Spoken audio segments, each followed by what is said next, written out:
Prepare the wall substrate, flashing, and water-resistive barrier according to your local building code.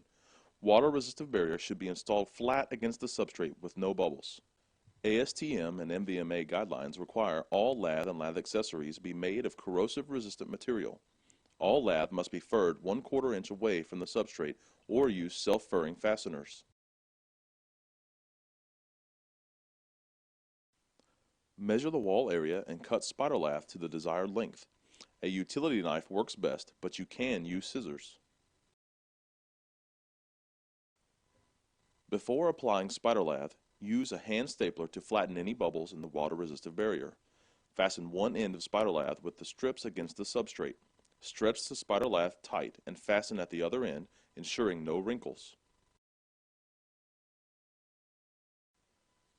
You may want to make a simple lath stretcher using a 4-foot 2x4 and nails.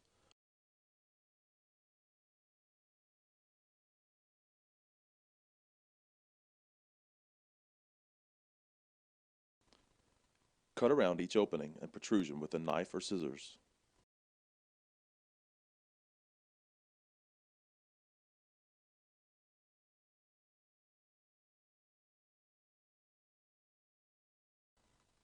Refer to SpiderLath installation procedures included with your roll for a list of correct fasteners to be used in various framing materials.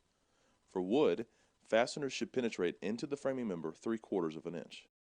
For metal, use the recommended fasteners with a head or washer large enough not to pull through the lath. The fasteners should penetrate 3/8 of an inch through the metal stud. Fasten each strip every 6 inches vertically into the stud and every 12 to 24 inches horizontally into the stud.